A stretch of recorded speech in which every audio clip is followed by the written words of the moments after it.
Bonjour à tous, aujourd'hui on va faire une vidéo un petit peu différente des vidéos d'habitude. On va pas aborder la partie technique du poker, on va aborder plutôt la partie mentale. Alors en fait ce qu'on va faire c'est qu'on va voir les bases du mental. Donc par base du mental j'entends plusieurs choses. Ce qui va être le tilt, ce qui va être la concentration, ce qui va être toutes ces choses-là.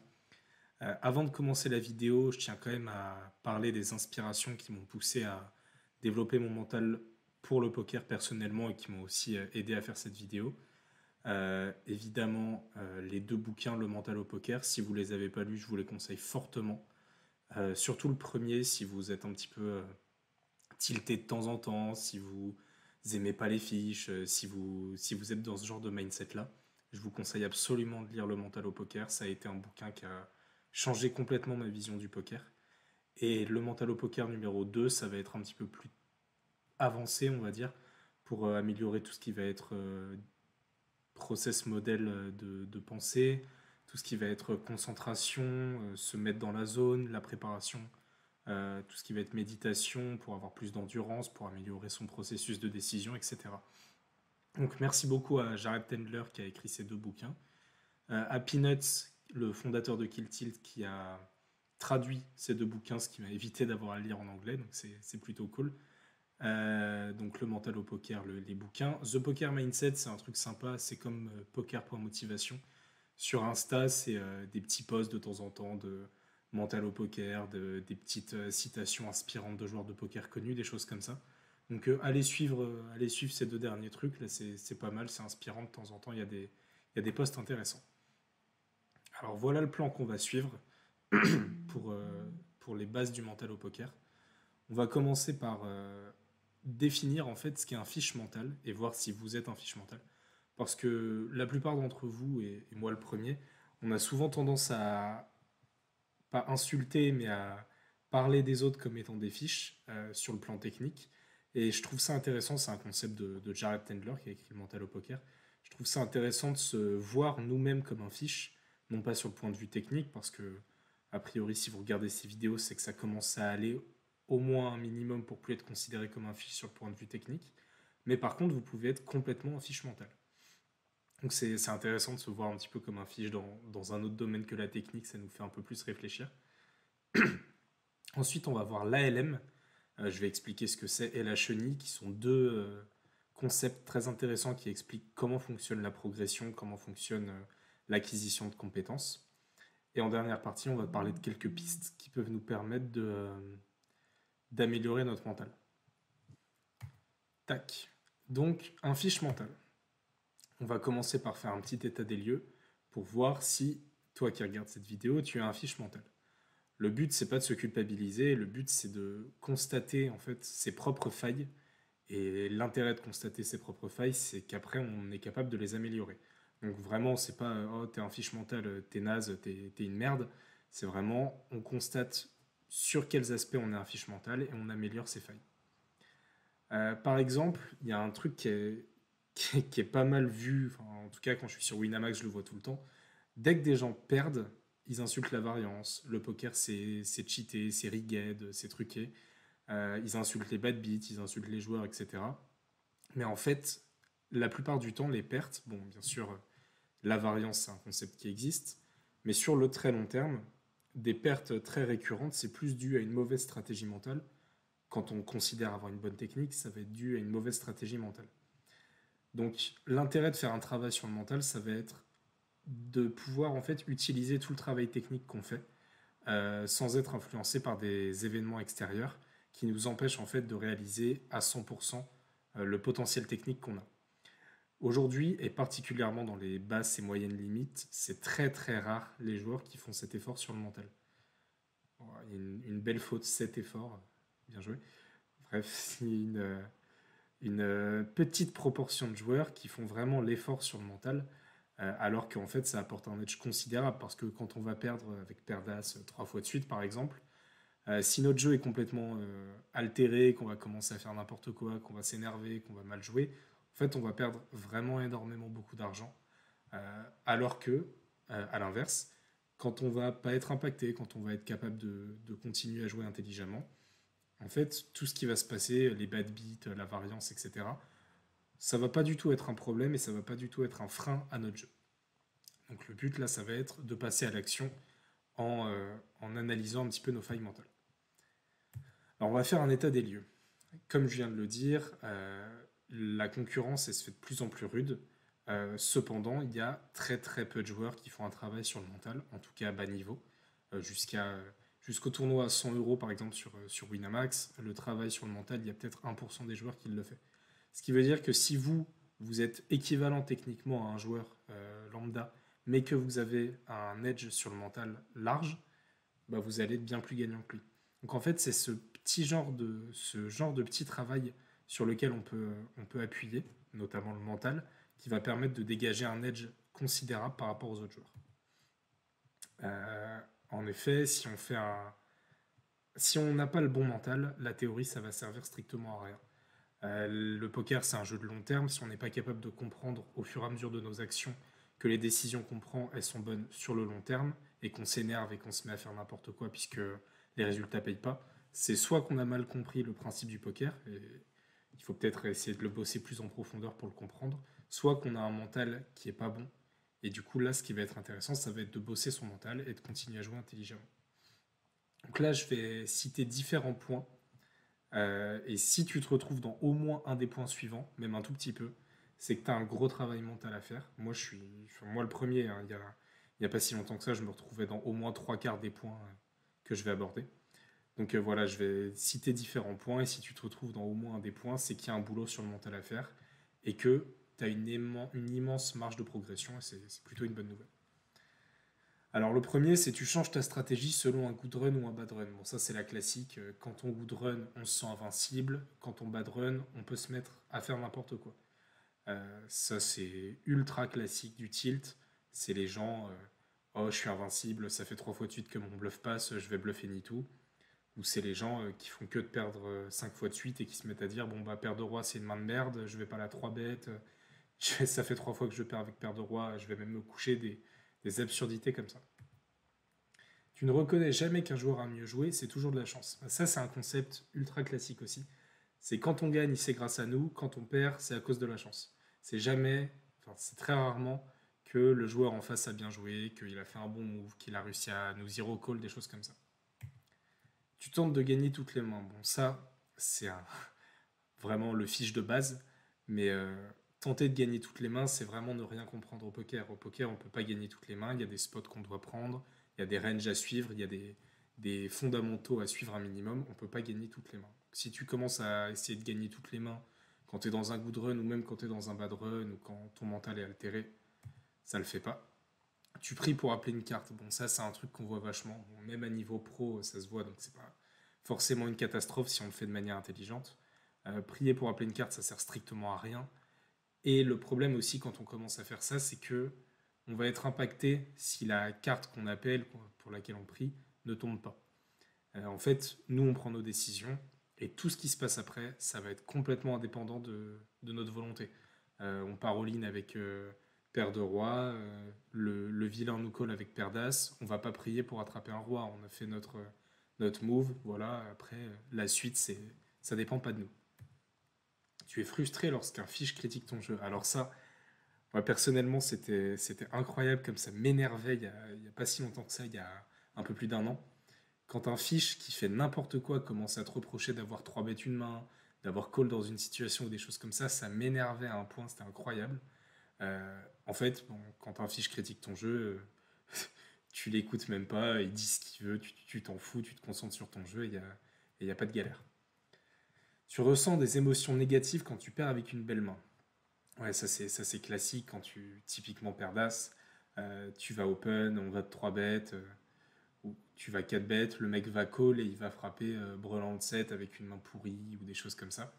Et du coup, toi, étant donné que tu avais une bonne main et que tu t'étais visualisé comme déjà gagnant du coup, alors que même une paire d'as ça gagne pas 100% du temps, bah tu vas commencer, et ça se voit vachement, à ressentir des émotions négatives quand tu perds avec une belle main. Ça, c'est aussi un indicateur qui montre que tu es un fiche mental. Tu arrêtes de jouer dès que tu bad run. Bon, ça dépend. Ça peut être aussi une connaissance profonde de soi-même. Si tu commences à sentir que tu fais n'importe quoi, c'est intelligent d'arrêter de jouer.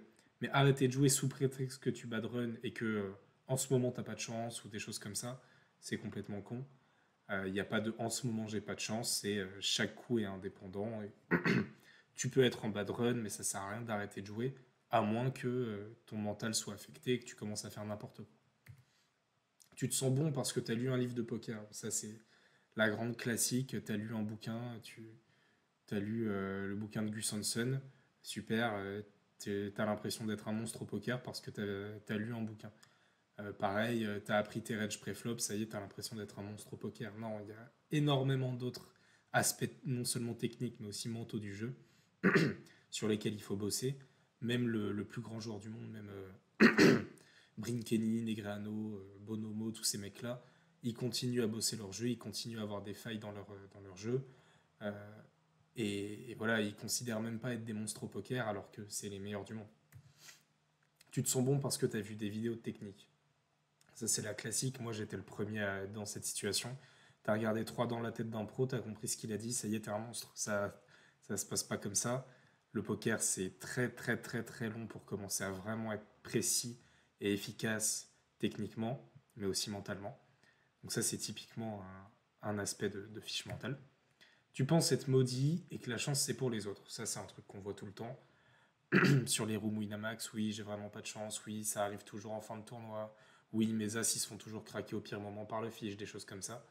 Ça, c'est pareil, un indicateur typique que tu as un fiche mental. T'as pas plus ou moins de chance que les autres. Bon, sur un instant T, oui, peut-être. Peut-être que sur ce moment, t'as pas eu de chance, t'as perdu un 90-10, des choses comme ça. Je me souviens une fois, j'ai perdu un 99-1, j'étais persuadé d'être maudit. Sauf que si tu considères que tu es maudit, en fait, tu vas te créer une identité autour du fait que tu es maudit. Et après, tes actions vont être déterminées sous le prisme de ta vision qui est que tu es maudit. En fait, tu n'es pas du tout maudit. À un instant T, tu as peut-être moins de chance que les autres, tu as peut-être même plus de chance que les autres à un autre moment. Mais t'es pas maudit. Il n'y a pas quelqu'un qui t'a mis un tampon et qui a dit ça y est, t'es maudit. Donc c'est complètement con de voir les choses comme ça. Enfin, c'est pas une critique quand je dis c'est complètement con, c'est simplement qu'il va falloir améliorer sa vision du poker et ses failles mentales. Tu penses avoir des super pouvoirs de lecture sur les fiches. Ouais, c'est très probable que tu sois meilleur qu'un fiche. Maintenant, c'est pas parce que tu es à la table d'un fiche que ça y est, tu sais exactement quelle main il a et que tu es super puissant. Même le meilleur joueur du monde, des fois contre un fiche, il sait pas dans quel range il doit le mettre, il sait pas quelle main il a, des choses comme ça. Alors oui, tu sais mieux jouer, oui, sur le long terme, tu vas largement battre un fiche si tu sais jouer, mais t'as pas des super pouvoirs contre les fiches. Et d'ailleurs, les fiches gagnent souvent beaucoup de jetons en début de tournoi et ça peut être assez énervant. Ça, c'est typique aussi des gens qui commencent à bien jouer au poker. Quand tu vas dans les 25 centimes, 50 centimes, 1 euro, 2 euros, même 5 euros, tu commences à mal jouer parce que tu te dis, bon, bah moi, je crush ma limite, je peux jouer n'importe comment, de toute façon, je suis largement meilleur. Oui, tu es largement meilleur, c'est possible, mais si tu fais n'importe quoi dans ces basses limites, le fait que tu sois meilleur, ça va disparaître et tu vas pas être particulièrement meilleur qu'un fiche si tu commences à faire n'importe quoi. Donc ça, encore une fois, c'est un indicateur de fiche mentale.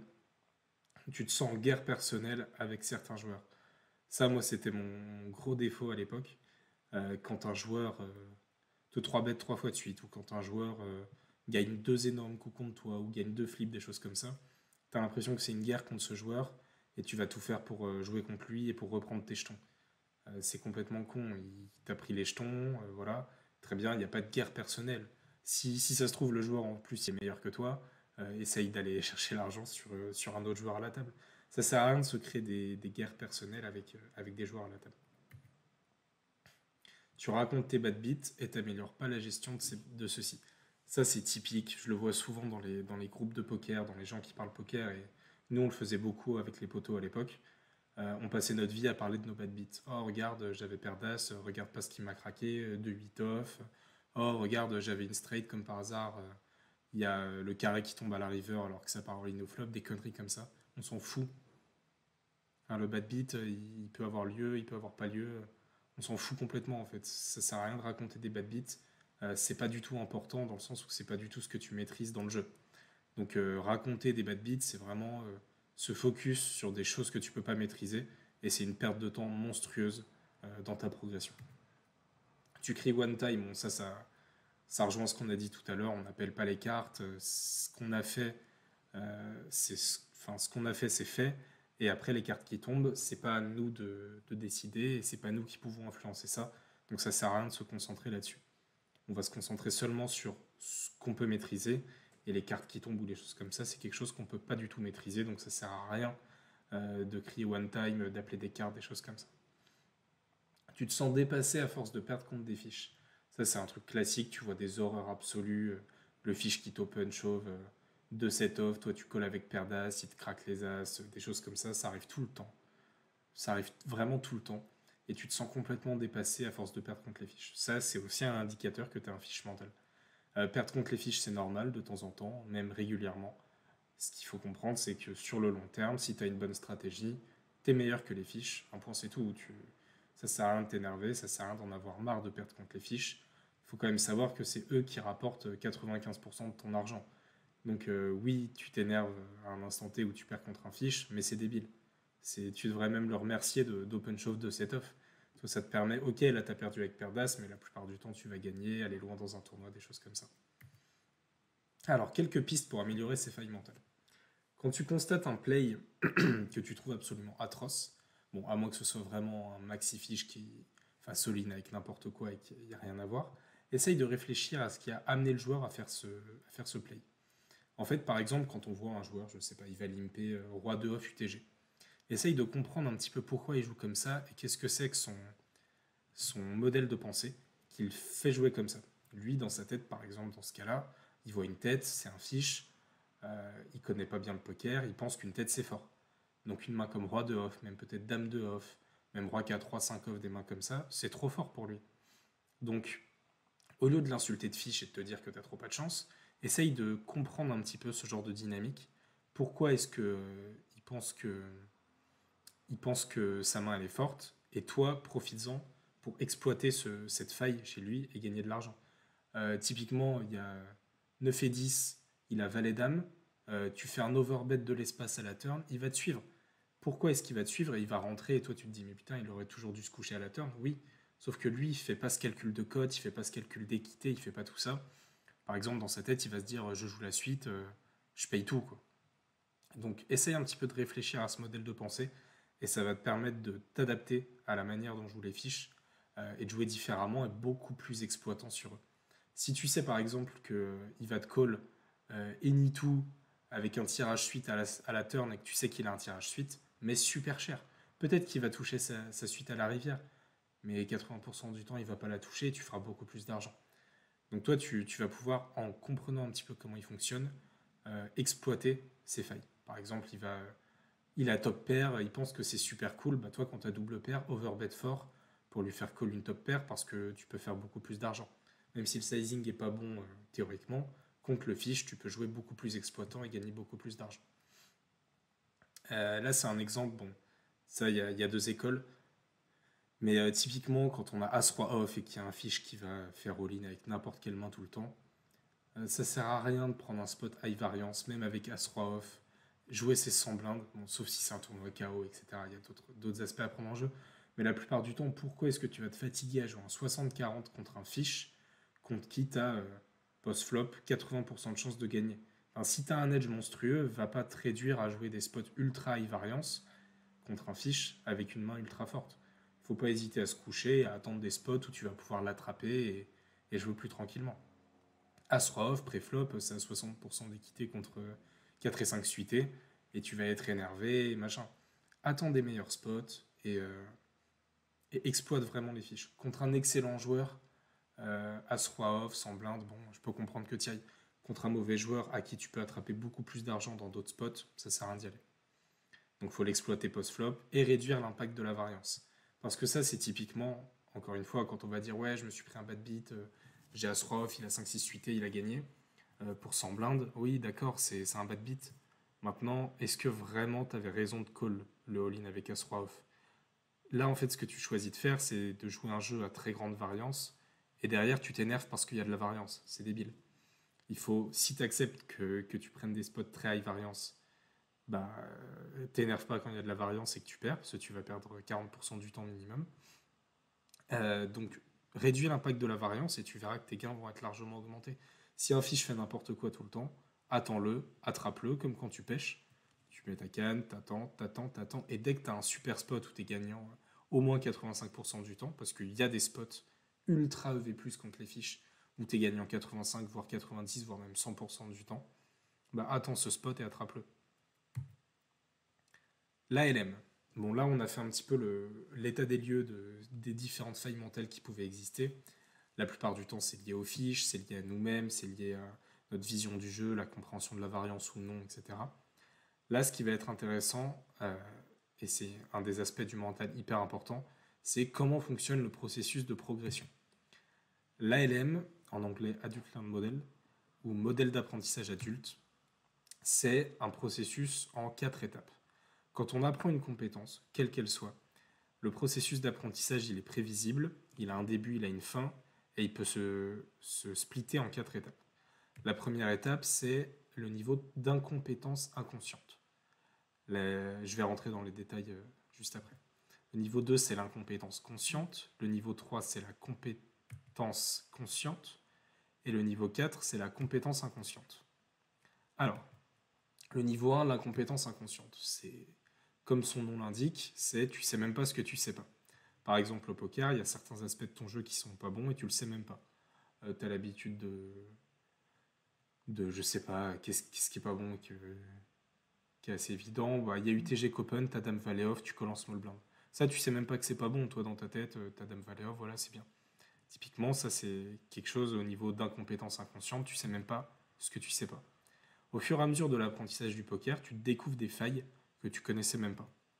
Ce qui fait, en fait, que tu deviens conscient des failles. Par exemple, au début, tu savais pas qu'il fallait pas limper. Au bout d'un moment, tu comprends qu'il faut pas limper. Et une fois que tu as compris qu'il fallait pas limper, par exemple, tu peux passer dans le niveau 2, le niveau d'incompétence consciente. Là, c'est le moment où on est conscient de ce qu'on ne sait pas. Alors, une fois qu'on sait pas, une fois qu'on sait ce qui ne va pas dans notre jeu, même si on ne l'a pas encore amélioré, on sait sur quoi on doit bosser. Donc maintenant, une fois que tu as fait cette prise de conscience, ça peut être par un coach, ça peut être par un pote, ça peut être dans une vidéo, ça peut être toi aussi quand tu fais une introspection objective sur ton jeu, que tu observes comment tu joues, machin, tu peux voir des failles que tu connaissais même pas sur ton jeu. Une fois que tu as effectué le travail nécessaire, par exemple, tu as compris pourquoi il fallait pas limper, qu'il fallait pas limper valet 8 off au cut-off, des mains comme ça, tu vas passer dans le niveau 3 qui est la compétence consciente. La compétence consciente, c'est une fois que tu as réussi à travailler les choses, par exemple qu'il fallait pas limper, ou tu as commencé à bosser tes ranges, au tout début du poker, tu savais même pas qu'il y avait besoin de range. Niveau 2, tu as appris tes ranges. Niveau 3, tu vas essayer d'appliquer tes ranges en jeu. Là, ça s'appelle compétence consciente parce que tu as encore besoin de réfléchir consciemment pour développer ce que tu as appris. Typiquement, quand tu es dans une situation au cut-off, tu sais pas exactement si roi 8 suité tu dois l'open, tu sais plus trop si à suite off c'est un open, des choses comme ça. Donc ça va être de la compétence consciente dans le sens où tu sais qu'il y a des ranges, tu connais à peu près tes ranges, mais à chaque fois tu dois réfléchir pour les mettre en application. À ce niveau-là, en fait, il y a besoin d'être énormément concentré. Parce que si jamais, niveau basique, tu connais pas tes ranges, mais que tu sais qu'il y a des ranges et que tu essayes de les suivre, si tu dois réfléchir à chaque coup, chaque situation, à ta range d'open, à ta range de 3 bêtes, ces choses comme ça, tu vas perdre un temps monstrueux et tu vas perdre en efficacité sur le reste des informations. Et donc, en fait, il va falloir une concentration monstrueuse. Ce qui fait que tu vas devoir bosser ça, être concentré dessus, comprendre bien tes ranges, comprendre bien tout un tas de concepts. Et une fois que tu les as vraiment bien travaillés en tant que compétence consciente et que tu n'as même plus besoin d'y penser, ça devient le niveau 4 et ça devient une compétence inconsciente. C'est-à-dire que c'est devenu 100% automatique. Par exemple, roi 4 off, tu vas jamais l'open UTG, tu réfléchis même plus. Quand tu as roi 4 off UTG, tu te couches, voilà, point. C'est une compétence inconsciente et c'est à force d'accumuler plein de compétences inconscientes que tu peux développer ton edge sur différents aspects du jeu. Si tu dois réfléchir consciemment au stack size, au range de l'adversaire, au pourcentage de 3 bêtes préflop de ton adversaire, à toi quelle main tu dois jouer, à quel pourcentage du temps tu dois check raise, etc., etc., ça fait qu'en fait, tu as trop de choses sur lesquelles tu dois réfléchir à un instant. et du coup, tu peux pas te concentrer sur tout. Donc forcément, tu vas manquer d'informations. Au fur et à mesure que tu bosses ton jeu, que tu accumules plein de compétences inconscientes, tu vas pouvoir par exemple commencer à multitabler parce que sur 6 tables, tu n'as pas besoin de réfléchir est-ce que à 5 off c'est un open, est-ce que roi 8 suité c'est un open, etc. Tout ça, ça devient des automatismes. Et à force d'accumuler des automatismes, tu vas pouvoir bosser sur des aspects très précis du jeu ou de la compréhension de la metagame, des choses comme ça. Si tu as besoin de réfléchir à tout dans chaque situation, tu vas pas pouvoir savoir s'il y a un mec qui est plus fiche qu'un autre, savoir s'il y en a un qui check raise trop, qui bluffe trop, ce genre de choses. Une fois que tu es dans le niveau 4, même quand tu es en tilt, même quand tu es sous pression, n'importe quelle situation où habituellement tu vas pas avoir accès à ton espace mental qui te permet de te concentrer et de prendre les bonnes décisions, bah là tu vas prendre la bonne décision. Même en tilt, tu vas pas open roi 2 off UTG, enfin ça c'est compétence inconsciente, tu réfléchis même plus, c'est un automatisme. Même quand tu n'as plus accès à la concentration, à la réflexion dans ton cerveau, puisque tu es submergé par les émotions, par exemple, roi de off, tu vas fold du TG, point. Donc l'intérêt d'avoir la plupart de ces compétences au niveau de compétences inconscientes, c'est que après tu vas pouvoir bosser, réguler tes émotions, bosser, réguler la pression, bosser, réguler le tilt, les choses comme ça, sans impacter nécessairement ton jeu sur la technique. En fait, c'est ton subconscient qui prend les décisions. Ça devient des automatismes et c'est ce stade-là qui est intéressant techniquement. On va essayer de comprendre la LM. Tu prends 2 minutes et tu essayes de prendre conscience du peu de choses que tu savais à ta première partie de poker. Tu savais pas qu'il fallait pas limper, tu savais pas que roi 6 off c'était une main de merde, tu savais même pas que jouer au bouton c'était important, que la small blind c'était une position de merde parce que tu es hors de position, machin. Prends conscience de toutes ces choses que tu savais pas. Prends conscience maintenant de la complexité de ton processus de décision. J'ai tel range, il a tel pourcentage de bluff, je dois call tant de pourcent du temps, machin. Enfin, maintenant, vraiment, j'imagine que si tu regardes cette vidéo, c'est que ton processus de décision, il commence à être assez fort. Et ça n'a rien à voir avec le début de ta carrière de joueur de poker. Donc c'est intéressant de faire un petit feedback et de voir à quel point tu as progressé. Essaye aussi de prendre conscience d'une erreur que tu as récemment découverte. Typiquement, je sais pas, tu limpes pas du tout en small blind. Bah, ça, c'est une erreur. Des fois, il faut limper en small blind pour réaliser l'équité de ses mains contre des adversaires qui se battent pas assez. Ça peut être une erreur. Je limpe pas assez. Ou je limpe dans d'autres situations que la small blind. Ça, la plupart du temps, c'est une connerie, sauf avec des petits stacks, etc. Essaye de prendre conscience d'une erreur que tu as découverte. Prends conscience des décisions automatiques que tu prends à la table. L'exemple classique, c'est tu vas pas open roi 2 off UTG, voilà, bah, ça c'est devenu un automatisme parce que à force de bosser ta technique, tu as fait passer tes ranges du niveau 1, niveau 2, niveau 3 et maintenant c'est de la compétence inconsciente. Et prends conscience aussi des erreurs que tu faisais souvent, trop call les 3 bêtes, call un 3 bêtes avec roi 10 off, des choses comme ça, et que tu fais plus du tout. En fait, prendre conscience de ces choses, ça permet de visualiser son processus de progression et c'est vachement bon pour le mental. Et en plus, c'est vachement bon pour la technique parce que ça permet vraiment d'analyser son jeu et d'analyser où est-ce qu'on a des failles.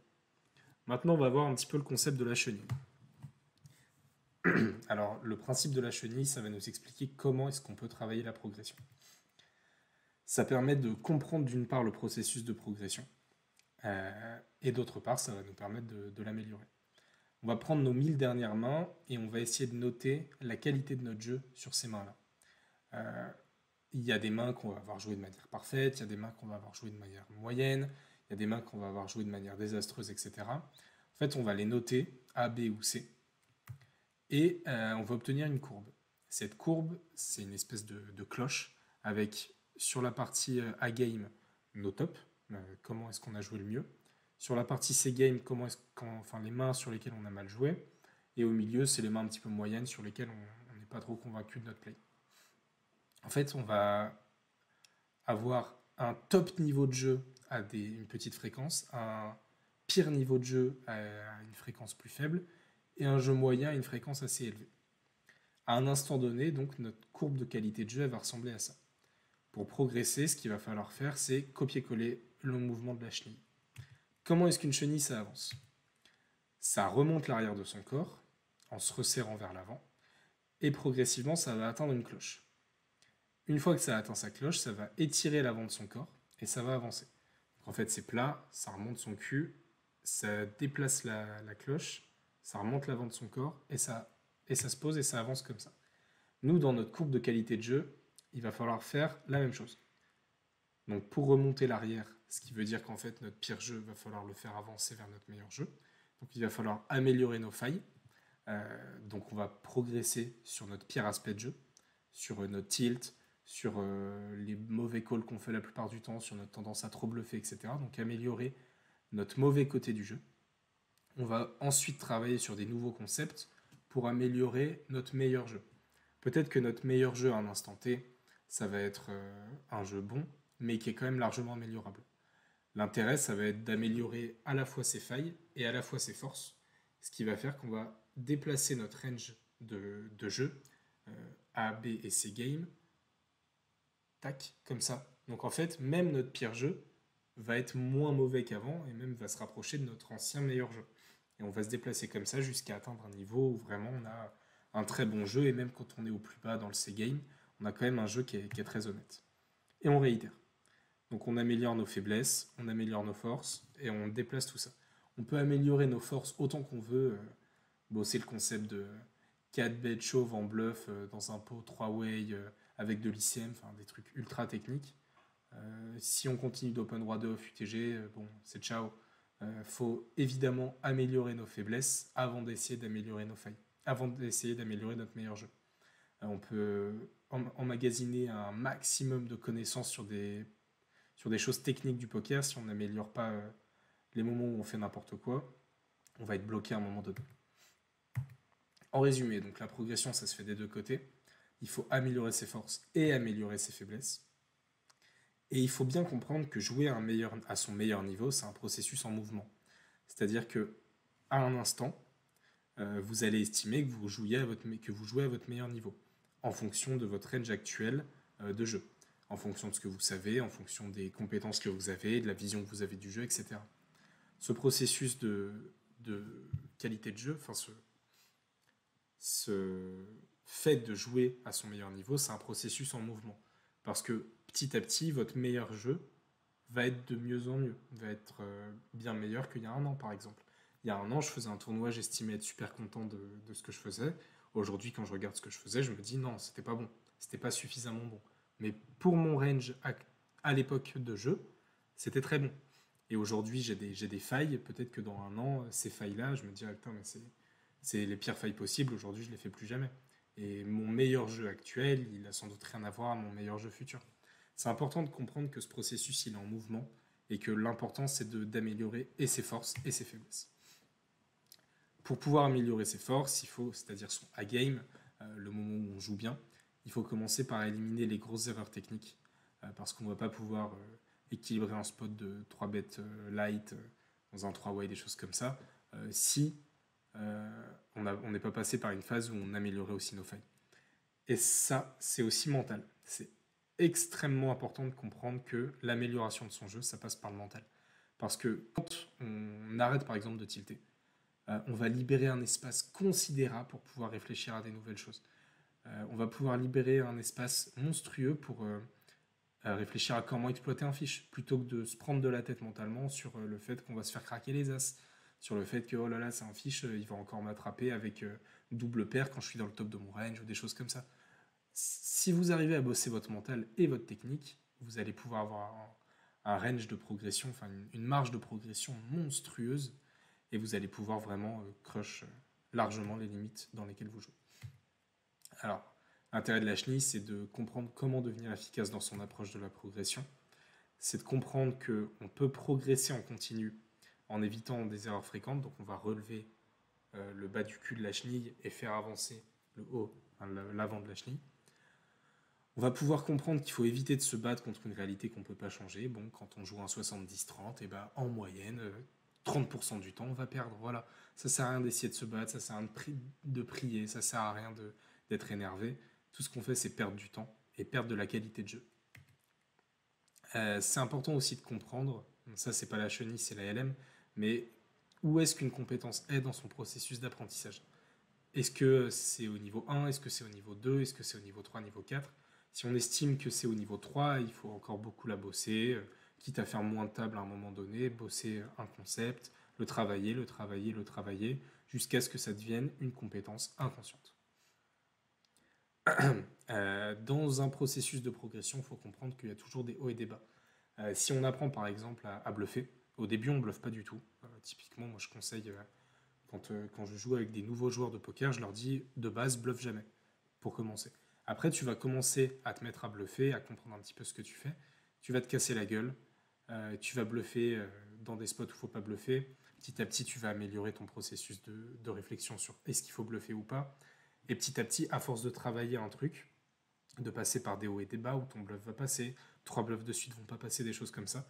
Petit à petit, tu vas comprendre ce que tu fais et tu vas progresser jusqu'à ce que ça devienne une compétence inconsciente et tu n'auras plus besoin de réfléchir à 250 000 trucs et de te tromper potentiellement sur tes bluffs. La solution théorique pour arrêter le résultat oriented, parce que ça c'est un aspect mental super important, il faut arrêter d'être résultat oriented, il faut arrêter d'accorder un intérêt aux cartes qui tombent, on s'en fout complètement. La solution théorique, ça va être de bloquer ses émotions et de se détacher complètement des résultats à court terme. Sauf qu'en réalité, personne ne sait faire ça, on est des humains. Bloquer les émotions, c'est super compliqué et c'est même pas forcément souhaitable. Ça dépend de notre vision de la chose, mais c'est même pas forcément souhaitable. Avoir des émotions, c'est simplement être un humain. Donc c'est normal de ressentir des émotions positives ou négatives. Le tout, c'est que ça n'impacte pas notre jeu et que ça n'impacte pas la vision de notre jeu. Quand on va perdre un gros coup avec paire d'as ou avec paire de roi ou qu'on va faire un bluff qui va pas passer, des choses comme ça, c'est pas forcément grave. Il faut pas, il faut pas se dire mon bluff est pas passé, j'ai mal joué.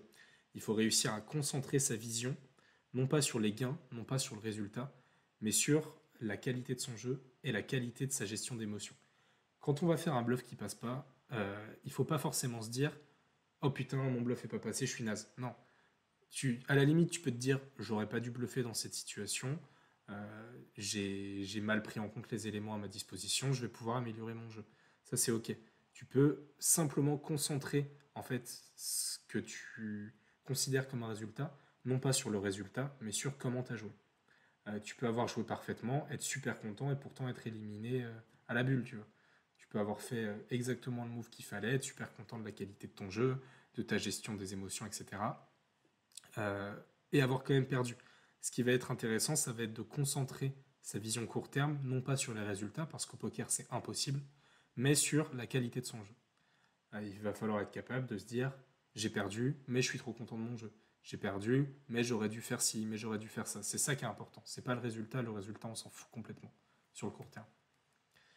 En nous forçant à adopter une image objective sur notre jeu et sur le mental, ça va nous permettre d'avoir un processus d'analyse de résultats qui va non plus cibler les gains, mais simplement sa technique, son mental, sa concentration, etc. Donc tout ce qui va tourner autour de la qualité du jeu.